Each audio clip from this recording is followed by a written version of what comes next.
Hello दोस्तों, स्वागत है आप सभी का हमारे YouTube channel study with R K ma'am में। देखिएगा, इस वीडियो में हम आप सबको प्रकाश टॉपिक से संबंधित जितनी भी महत्वपूर्ण क्वेश्चन हैं सब कराएंगे। इसी एक ही वीडियो में पूरे प्रकाश टॉपिक को कवर किया जा रहा है। ये आपके यूपी टेट के एग्ज़ाम के लिए पूरा रामबाण रहेगा, क्योंकि इस एक वीडियो से ही आप प्रकाश से रिलेटेड जितने भी महत्वपूर्ण क्वेश्चन अभी तक पूछे जा रहे हैं पीछे या फिर आगामी परीक्षाओं में पूछे जाएंगे, वो सब कवर कर लिए जाएंगे। तो आप वीडियो को पूरा अंत तक ज़रूर देखिएगा, और ये एक ही वीडियो आपके जो है प्रकाश टॉपिक को पूरी तरह ख़त्म कर देगा। और हमारे चैनल पे आपको ऐसे ऐसे हर टॉपिक के वीडियो पहले जो है टॉपिक को समझाया जाएगा, लास्ट में जो है उसका प्रैक्टिस सेट कराया जाएगा और सभी महत्वपूर्ण क्वेश्चन को उसी में हल करवा दिया जाएगा, ताकि आप जो है किसी भी एग्ज़ाम को देने जाएँ तो आपको सब पूरे के पूरे क्वेश्चन इसी वीडियो में से मिल जाया करें। ठीक है, चलिए तो फिर शुरू करते हैं आज का टॉपिक। हम देखिए, प्रकाश का वेग अधिकतम किस माध्यम में होता है। देखिएगा, इसमें जो है प्रकाश का वेग वो सबसे अधिक किसमें होता है, वो सबसे अधिक होता है निर्वात में। किसमें? निर्वात में। निर्वात में जो है प्रकाश की चाल वो सबसे ज़्यादा होती है। ठीक है, और प्रकाश को चलने के लिए किसी भी माध्यम की आवश्यकता नहीं होती है। ठीक है, और उसका वेग जो है सबसे अधिक होता है निर्वात में। किसमें? निर्वात में। ठीक है, चलिए अच्छा अगला देखते हैं। प्रकाश की प्रकृति क्या है। तो ये बताइए, प्रकाश की प्रकृति क्या है। देखिएगा, प्रकाश की जो है वो दो प्रकृति की होती है। कौन कौन सी? एक तो ये तरंग के रूप में भी होता है, तरंग के रूप में, और एक ये होता है कण के रूप में। ठीक है, तो इसकी प्रकृति जो है तरंग और कण दोनों प्रकृति की होती है। तरंग की प्रकृति में मतलब ये होती है अनुप्रस्थ तरंग। कौन सी तरंग होती है? अनुप्रस्थ तरंग होती है। और ये कैसे देखते हैं इसको, तो इसका जो भी परावर्तन, अपवर्तन और विवर्तन है, ये सब जो है इसे दिखाता है कि ये एक तरंग है। ठीक है, और कण की जो प्रकृति है ये इसकी पता चलती है कैसे, ये जो है क्रॉम्पटन प्रभाव के द्वारा इसको जो है जाना जाता है। किस प्रभाव से? क्रॉम्पटन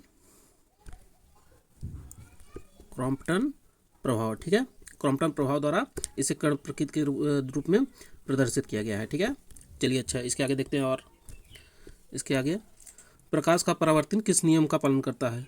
परावर्तन जो है परावर्तन के नियम का ही पालन करता है। चलिए आगे देखते हैं। आपतन कोण और परावर्तन कोण के बीच में क्या संबंध है। तो देखिएगा, ये जो आपतन कोण और परावर्तन कोण है, इसके बीच में जो संबंध होता है, इसके बारे में आपको बताया गया था कि ये जो है आपतन कोण और ये जो परावर्तन कोण है, यानी ये वाला और ये वाला, ठीक है, ये कोण हमेशा जो है बराबर होता है। क्या होता है? बराबर। तो आपतन कोण और अपवर्तन कोण हमेशा बराबर होते हैं। ठीक है, चलिए आगे देखते हैं। देखिए, समतल दर्पण में बनने वाली छवि कैसी होती है। समतल दर्पण में बनने वाली छवि कैसी होती है, इसे देख आपको पढ़ाया गया था। जो समतल दर्पण है उसमें जो छवि बनती है वो छवि जो है वो सीधा होगा। क्या होगा? सीधा होगा। समतल दर्पण में बनने वाली छवि सीधा होगी, सीधा होगी। और कैसी होगी? आभासी होगी, आभासी होगी, सीधा होगी, और एकदम वस्तु के बराबर ही होती है। ठीक है, जितनी बड़ी वस्तु है उतनी बड़ी ही हमको उसकी छवि दिखाई देगी। और क्या दिखाई देगा? और ये जो है हमको ये पार्श्व विपरीत दिखाई देता है। पार्श्व विपरीत का मतलब ये हुआ कि ये जो है साइड से उल्टा दिखता है। ठीक है, और साइड से उल्टा का मतलब जैसे दाहिना जो है वो बायां उसमें दिखेगा और बायां जो है वो दाहिना दिखेगा समतल दर्पण में। ठीक है, चलिए अच्छा इसके आगे देखते हैं। अगला जो क्वेश्चन है वो है, अवतल दर्पण किस प्रकार की छवि बना सकता है। अवतल दर्पण। ठीक है, तो अवतल दर्पण के बारे में देखिएगा, इसमें जो है वस्तु का आकार वो छोटा दिखाई देता है। क्या दिखाई देगा? छोटा दिखाई देगा। ठीक, और वास्तविक बनेगा, वास्तविक और उल्टा बनता है। ठीक है, वास्तविक और उल्टा बनता है इसमें। ठीक है, अवतल दर्पण में जो है वस्तु का आकार जो है वो वस्तु जो है वो वास्तविक उसका प्रतिबिंब बनेगा और उल्टा बनेगा, और उसका आकार जो है वो छोटा भी बनता है और बड़ा भी बनता है इसमें। ठीक है, इसमें देखेंगे तो छोटा और बड़ा दोनों बनता है, बराबर भी बनता है। तो ये अवतल दर्पण जो है इसमें ये खासियत है। चलिए इसके आगे देखते हैं हम उत्तल दर्पण के। इसमें देखिएगा, इसमें जो छवि बनती है प्रतिबिंब, ये जो है वस्तु से हमेशा छोटा ही बनेगा। ये जो है हमेशा छोटा रहता है वस्तु से। इससे जो छवि बनेगी वो वस्तु की अपेक्षा हमेशा छोटा रहेगा, सीधा रहेगा और आभासी। ठीक है, सीधा और आभासी। देखेंगे गाड़ी के साइड मिरर में जो है ये उत्तल लेंस लगा होता है, उत्तल दर्पण लगा होता है। जब हम साइड से देखते हैं तो पीछे का जो भी चित्र है या पीछे जो भी है वो उसमें जो है छोटे छोटे दिखाई देते हैं। ठीक है, देखिए जो अगला आपका प्रश्न है, प्रकाश के अपवर्तन का क्या कारण है। प्रकाश के अपवर्तन का कारण क्या है। तो देखिएगा प्रकाश के अपवर्तन का जो मुख्य कारण है वो क्या है। प्रकाश की विभिन्न माध्यमों में हर माध्यम में जो प्रकाश की गति है वो भिन्न भिन्न होती है। गति जो है वो भिन्न होती है। जब गति भिन्न होगी तो जब एक माध्यम में से दूसरे माध्यम में प्रकाश जाएगा तो उसकी गति जब चेंज होती है तो उसका जो है जो पथ है वो थोड़ा सा विचलित हो जाता है, जिस कारण से अपवर्तन की क्रिया होती है। ठीक है, चलिए आगे देखते हैं। देखिए स्नेल का नियम किससे संबंधित है। स्नेल का नियम, तो स्नेल का नियम जो है यह अपवर्तन से संबंधित है। अपवर्तन से जब जो है प्रकाश की किरण एक माध्यम से किसी दूसरे माध्यम में जाती है तो वो जो है अपने पथ से थोड़ा विचलित होकर जाती है। ठीक है, तो उस पर जो भी ये उसके कोण बनते हैं उनसे संबंधित है ये आपतन कोण और अपवर्तन कोण जो है। इसमें इसका नियम क्या है। इसका नियम है कि आपतन कोण जो है और अपवर्तन कोण जो है इनकी ज्या का अनुपात हमेशा नियतांक होता है। आपतन कोण की ज्या और अपवर्तन कोण की ज्या का अनुपात हमेशा एक नियतांक होता है, यानी साइन आर अपान साइन आई बराबर नियतांक है ये एक। ठीक है, अब ज्या मतलब यही साइन लगा के, ठीक है, ये कोण आर जो है उसमें साइन लगाए हैं तो ये जो है ज्या होगी। ज्या का मतलब क्या है, जो कोण है उसके सामने वाली भुजा और कर्ण का अनुपात। तो साइन का मतलब ये होता है लंब बटे कर्ण। ठीक है, तो इसलिए जो है साइन आर और साइन आई हुआ है। ठीक है, समझ में आया अच्छे से। चलिए अगला क्वेश्चन देखते हैं। किस रंग का अपवर्तन सबसे अधिक होता है। अब देखिएगा आपने अगर वो देखा होगा वर्ण विक्षेपण वाला पार्ट, तो उसमें आपने क्या देखा है कि विबग्योर होता है VIBGYOR। ठीक है, इसमें सबसे ज़्यादा जो है अपवर्तन किस रंग का होता है तो वो आपका है बैगनी। ठीक है, ये जो ऐसे आती है किरण, ये जब डिवाइड होती है तो सबसे ज़्यादा जो अपवर्तित होती है वो कौन सी है, नीचे वाली। ठीक है, वो कौन सी है, बैगनी आपकी। तो सबसे ज़्यादा अपवर्तन किस रंग का होता है तो वो है बैगनी का। ठीक है, चलिए आगे देखते हैं अगला। देखिए प्रश्न है, इंद्रधनुष के बनने का कारण क्या है। ठीक है, इंद्रधनुष के बनने का कारण क्या है। तो ध्यान दीजिएगा जो इंद्रधनुष है इसके बनने का जो कारण है वो है प्रकाश का अपवर्तन। ठीक है, जब एक माध्यम से दूसरे माध्यम में जाता है तो प्रकाश जो है विचलित होता है।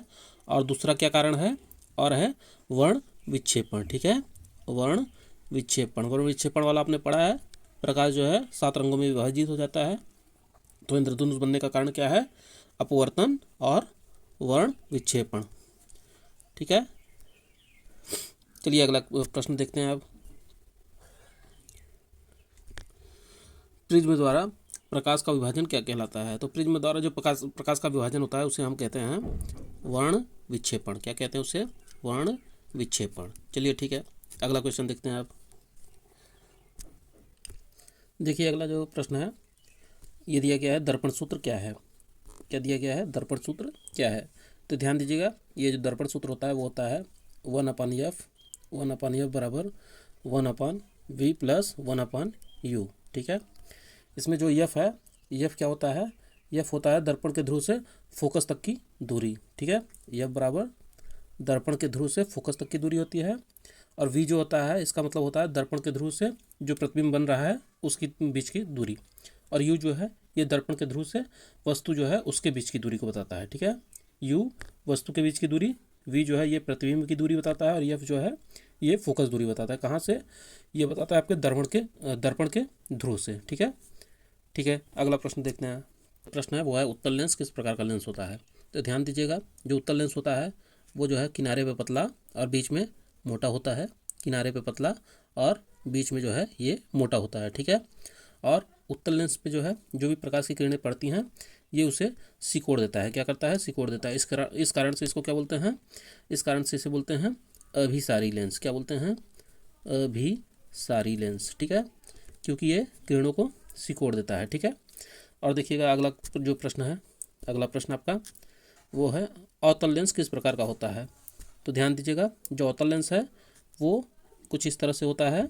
इसके जो है किनारे मोटे होते हैं और ये बीच का भाग जो है वो पतला होता है। ठीक है, इस पे जो प्रकाश की किरण पड़ती है ये उसे जो है और फैला देता है। ये क्या करता है, प्रकाश की किरणों को और फैला देता है। उत्तल लेंस जो था वो किरणों को सिकोड़ रहा था, तो उसको इसी कारण से अभिसारी लेंस बोलते थे। ये किरणों को फैला देता है, इस कारण से इसको बोलते हैं अपसारी लेंस। क्या बोलते हैं? अपसारी लेंस। ठीक है, चलिए इसके बाद अगला देखते हैं। ये देखिए अगला क्वेश्चन है, पूर्ण आंतरिक परावर्तन कब होता है? पूर्ण आंतरिक परावर्तन, ये आपको पढ़ाया गया था। पूर्ण आंतरिक परावर्तन कब होता है? देखिएगा, जब आपतन कोण जो है उसका मान, आपतन कोण का मान क्रांतिक कोण से अधिक हो जाए। क्रांतिक कोण क्या थी? क्रांतिक कोण थी आपतन कोण का मान इतना हो जाए कि जो आपकी अपवर्तित किरण है वो जो है 90 डिग्री पे मुड़े। क्या हो जाए? वो जो है 90 डिग्री पे मुड़े। ठीक है, जैसे ये आपका जो है अभिलंब हो गया, इसमें जो है आपका आपतन किरण जो है, आपतित किरण इस तरह से आएगी कि जो है आपकी जो अपवर्तित किरण है वो 90 डिग्री से होकर निकल जाएगी।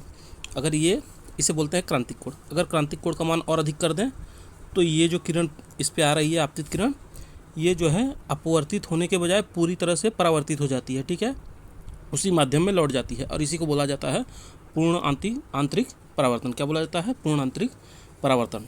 तो समझ में आया ये पूर्ण आंतरिक परावर्तन क्या होता है?